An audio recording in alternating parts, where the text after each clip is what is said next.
여러분, 부동산 가격, 그중에서도 아파트 가격, 주택 가격이 굉장히 많이 올랐다고 느낍니다. 자, 우리나라만 많이 올랐을까요? 뭐 뉴스를 많이 접해보지 못하신 분들은 그렇다고 느끼겠지만, 뉴스를 많이 보시고 경제 뉴스 뭐 이런 것들 많이 보시면 어느 정도 많은 분들이 알고 계실 겁니다. 국제적으로 글로벌 주택 가격이 다 올랐습니다. 왜 그렇죠? 돈이 워낙 많이 불려서 그렇죠. 예, 현금의 가치가 그만큼 떨어지기 때문에 주택 가격이 상승한 것처럼 보이는 겁니다. 자, 과연 우리나라가 많이 올랐느냐? 요거는 이제 한번 짚어봐 드리겠습니다. 일단 제목이 글로벌 유동성 증가와 주요 국가의 주택 가격 추이인데요. 작년 2020년 8월 24일에 국회 예산정책처에서 보고서를 하나 발표를 했습니다. 모르시는 분들이 많아가지고 저도 이제 얼마 전에 발견했는데 한번 쭉 내용을 훑어보니까 너무 좋아서 일단 여기 한번 실어봤습니다.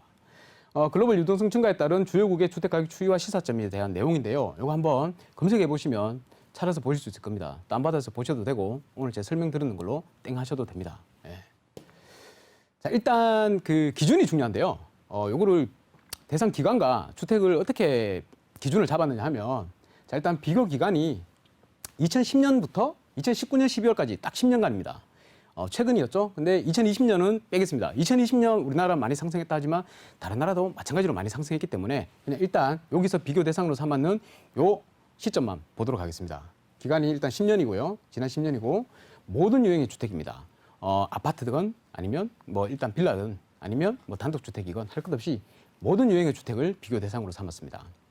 그리고 전국과 핵심 도시의 집값을 구분을 해놨습니다. 뭐 우리 한 나라에 다 상승을 같이 했다 그러지만 더 많이 올랐는 데도 있을 것이고 덜 올랐는 데도 있을 것이잖아요. 근데 전국의 주택의 가격이 얼마나 상승했는지 하고 그다음에 뭐 수도 같은 주요 핵심 도시의 가격을 이렇게 비교를 해놨습니다. 오늘 한번 보실까요? 자, 일단 먼저 비교 대상 나라들을 보기 전에 우리나라가 얼마나 올랐는지 먼저 한번 살펴보겠습니다. 요거는 종합주택 매매 가격 지수인데요. 한국부동산원에 가시면 이렇게 볼 수 있습니다. 다운받아서 볼 수도 있고요. 전국이 2010년 1월부터 2019년 12월까지 얼마나 올랐냐면요. 전국적으로는 15.3% 상승했습니다. 그리고 서울만 따졌을 때는 12.5%입니다. 별로 안 오른 것 같죠? 왜냐하면 모든 주택, 그러니까 단독주택, 공동주택 다 포함해서 상승률을 매겼기 때문에 그렇습니다. 자, 그리고 두 번째로 자, 지역별로 이제 공동주택 가격, 공동주택 실거래가 지수입니다. 여기는 아파트뿐만이 아니고 이제 빌라도 포함이 되어 있겠죠. 공동주택 가격인데요.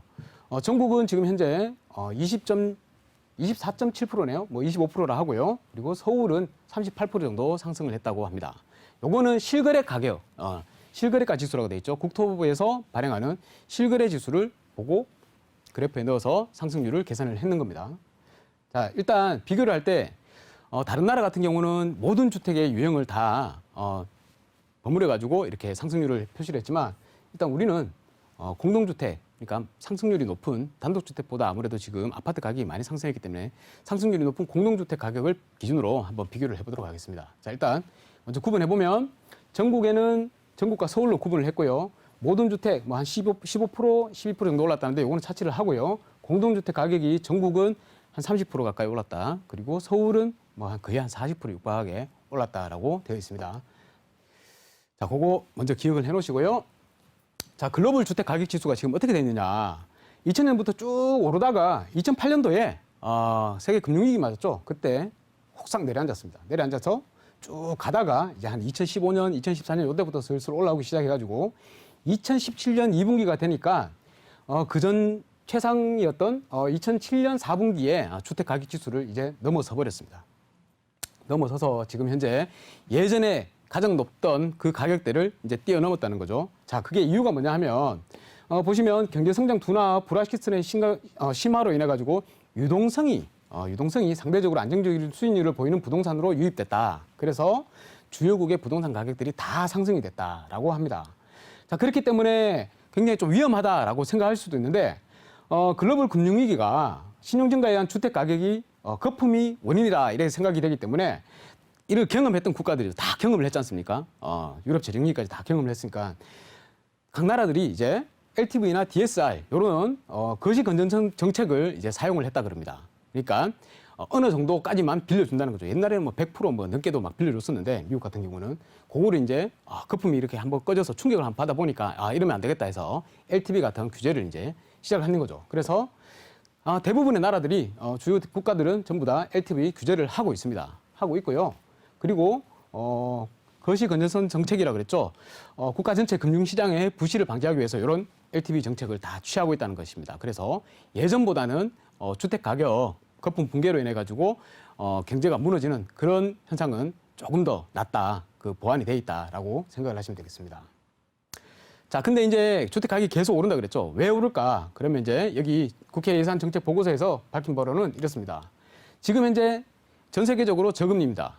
아시죠? 미국은 지금 0에서 0.25%고요. 유로존은 그냥 제로금리입니다. 아예 제로금리고 영국은 0.1%고요. 그리고 일본은 마이너스 금리입니다. 그리고 우리나라는 0.5%의 기준금리에 지금 처해 있는 상황입니다.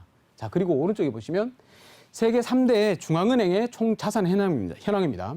페드 미국이죠. 그리고 유럽 중앙은행 ECB, 일본 중앙은행 BOJ 이렇게 3대 중앙은행의 총 자산 현황인데 여기 보시면 이제 2008년도에 살짝 올랐습니다. 가파르게 올랐죠. 그리고 쭉 오르다가 총 자산 규모가 증가하다가 지금 현재 2020년에 이만큼 이렇게 치솟는 걸 볼 수 있습니다. 그만큼 자산이 증가했다는 건데요. 자산이 증가했다는 건 뭡니까? 중앙은행이 돈을 많이 찍어내가지고 시중에 있는 자산들을 사들였다는 거죠.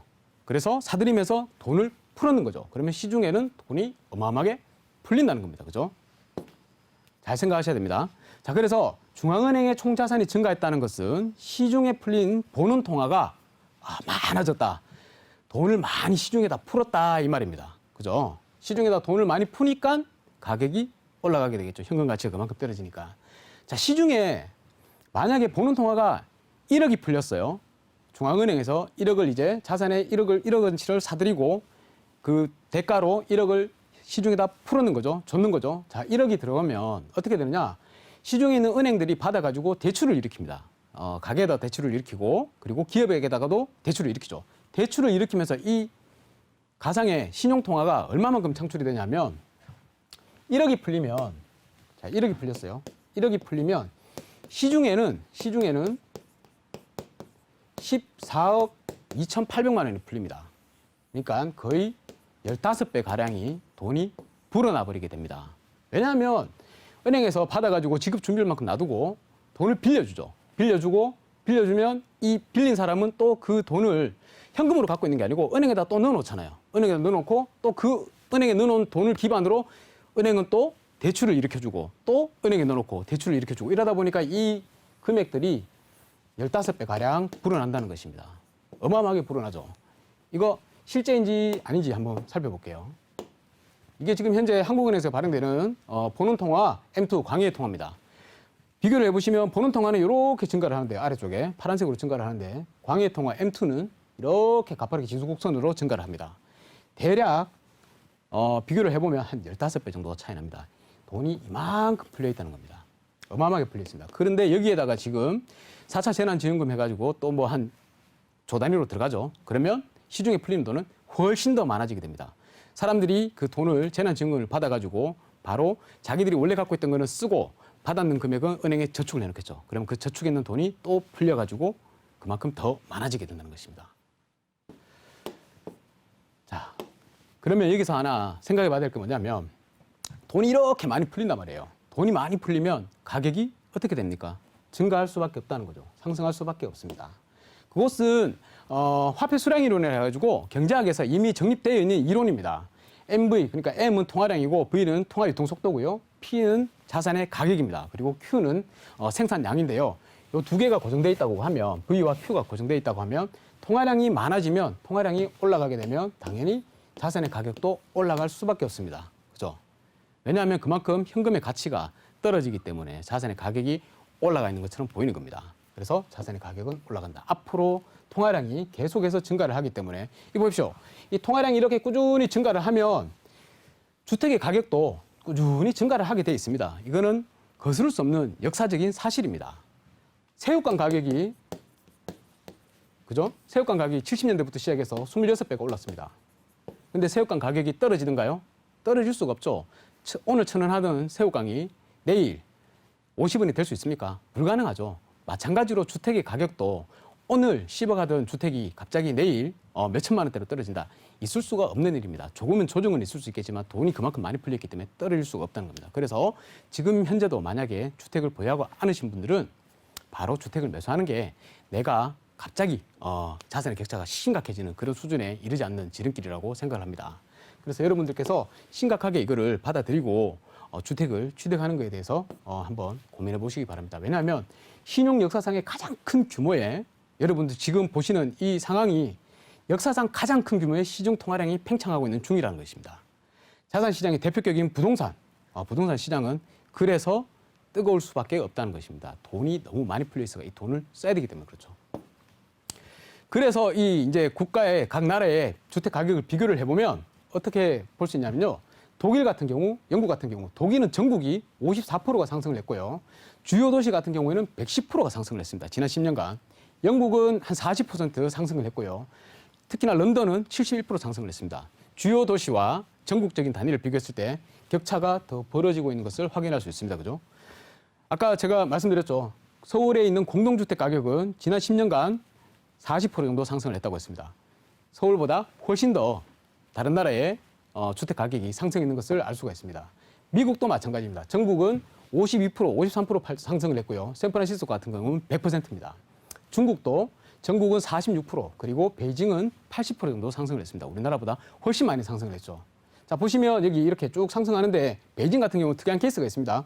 올라갔다가 지금 현재 2016년부터 좀 상승세가 둔화된 것을 볼 수 있죠. 나중에 설명을 드리도록 하겠습니다. 프랑스 같은 경우는 전국이 16%, 그런데 파리는 60% 이상이 상승을 해버렸습니다. 일본도 전국은 12% 정도 상승했는데 도쿄는 30% 정도 상승을 했네요. 우리나라보다 상승률이 좀 낮다, 그죠? 그런데 요거는 명목 가격이고 실질적으로 인플레이션을 제외한 실질 가격을 보면 일본보다 우리나라가 훨씬 더 가격 상승률이 낮습니다. 일본이 더 높다는 걸 나중에 비교할 수 있습니다. 프랑스도 좀 신기한 게 중간에 2011년부터 쭉 떨어지다가 갑자기 또 2016년부터 쭉 상승을 했네요. 이것도 뒤에 설명을 한번 드리도록 하겠습니다. 베이징 집값이 왜 그렇게 상승을 하다가 폭등을 하다가 이렇게 상승률이 둔화가 되냐 하면 2016년부터 규제 정책을 시행을 했다고 합니다. 사안령이라고 하는데요. 부동산 구매나 외지인 구매나 대출이나 주택 판매에 대한 제한은 걸어버렸습니다. 시진핑이 이때 이런 말을 했다 그래요. 2017년도 19차 공산당 대회에서 주택은 투기를 위해서 사는 것이 아니고 사는 곳이다 라고 했습니다. 어디서 많이 들어본 말이죠. 사는 곳이다 라고 했습니다. 똑같습니다. 어떻게 보면. 자, 구매, 대출 제한령 이런 것들 때문에 갑자기 이제 구매를 못하게 해버리니까 중국에 있는 부부들이 어떻게 됐냐면 다 이혼을 해버렸어요. 난징시 같은 경우는 하루에 뭐 한 340상 정도가 이혼을 했다고 합니다. 어떻게든 주택은 사야 된다는 걸 아니까 사는 거죠. 그래서 또 보면 베이징은 신규 주택 매입 후에 3년간 그리고 17개 주요 도시는 5년간 판매 금지를 해놔버렸어요. 거래를 금지시켜버렸어요. 자, 그러니까 어떻게 되죠? 거래가 안 일어나니까 일단 이렇게 상승폭은 둔화됐습니다. 그런데 이거 보시면 다른 도시들이 더 상승을 해버렸죠. 풍선 효과가 있었다는 겁니다. 우리나라하고 똑같다고 생각하시면 됩니다. 프랑스 마찬가지입니다. 막 올랐다가 떨어졌다가 갑자기 가파르게 폭등을 하는 걸 볼 수 있습니다. 왜 그랬냐 하면 2011년도 이때 2010년부터 시작해가지고 그리스 재정위기 있었죠. 유럽 재정위기 왔었습니다. 그래서 그때 당시에 프랑스 같은 경우는 그리스하고 이탈리아에 채권을 많이 갖고 있었는데 주요 은행들이 그것 때문에 주요 은행들이 신용 등급이 강등이 됐어요. 2011년 9월에 강등되고 구조조정 막 하고 그랬습니다. 그래서 그때 막 떨어졌죠. 떨어지기 시작했는데 2014년부터 유럽 재정위기가 이제 탈출이 됐죠. 탈출하고 프랑스 부동산 시장이 안정화됐습니다. 그런데 이때 그냥 가만히 있었으면 됐는데 조금 덜 올랐을 텐데 뭘 했냐면 프랑스 정부에서 2015년 8월에 임대료 상한제를 시행을 해버렸어요. 임대료 상한제 시행되면 어떻게 돼요? 우리 지금 잘 느끼고 있죠. 바로 공급이 고갈돼 버립니다. 기존 갖고 있던 사람들이 안 팔아버리게 되고, 그죠? 신규 주택도 지을 수가 없습니다. 해봤자 임대료를 얼마 못 받으니까 주택 건설업자가 주택을 짓지를 않아 버리는 거예요. 공급이 고갈돼 버리면 어떻게 됩니까? 수요는 그대로인데. 그러면 바로 집값이 상승하게 되겠죠. 이때 마침 또 저금리 아니었습니까? 아까 보셨듯이 유럽은 0%입니다. 기준금리가. 저금리니까 사람은 돈을 많이 빌릴 수 있어. 그러면 수요는 폭발적으로 증가하고 공급은 없어. 그러면 가격이 상승할 수밖에 없다 해서 지금 이렇게 상승되었습니다. 그래서 2018년도에 옐런법이라고 해가지고 신규 주택을 건설하거나 하면 굉장히 많은 혜택을 주는 걸로 해놨는데도 지금 아직도 오르고 있습니다. 왜입니까? 주택은 빵이 아니죠. 그죠? 공급이 안 됩니다. 비탄력적이라고 합니다. 그래서 지금도 계속 오르고 있다. 이거 우리나라가 지금 처하고 있는 상황입니다. 앞으로 우리나라가 어떻게 될지도 이걸 보시면 알 수 있을 겁니다. 그래서 제가 계속해서 주택은 취득을 해야 된다라고 말씀드리는 겁니다. 아까 말씀드렸듯이 일본이 우리보다 덜 올랐다고 그러는데요. 그거는 명목 가격이고 실질적으로 인플레이션을 제외한 가격을 보면 우리나라가 지금 현재 어디냐면 이 OECD 37개국 중에서 하위에 위치하고 있습니다. 여기 위치하고 있습니다. 일본은 우리보다 더 올랐습니다. 하위인데 더 올랐습니다. 여기 보십시오. 이만큼 많은 나라들이 우리나라보다 훨씬 더 가격이 상승을 많이 했다는 겁니다. 그래서 우리나라가 그렇게 많이 아직 상승했는 게 아니다. 아직도 더 상승할 여력이 있다. 여지가 남았다. 그러면 우리가 지금 취해야 될 건 뭡니까? 당연히 자산을 보유를 해야 된다. 자산을 가지고 있어야 된다. 금리와의 관계도 있는데요. 요즘 뭐 금리 오르면 큰일 난다는 식으로 떠드는 분들이 있는데 아닙니다. 보십시오. 옛날에 노무현 정부 때였죠. 2004년부터 2005년부터 시작해서 2008년까지 금리 이렇게 올랐는데도 주택 가격 올라갑니다. 딴 거 다 필요 없습니다. 성장을 더 하고 있으면 금리가 아무리 올라가더라도 가격은 올라갈 수밖에 없다. 요거 기억하시고요. 다음에 또 뭐 금리에 대해서 더 설명할 기회가 있으면 설명드리도록 하겠습니다. 감사합니다.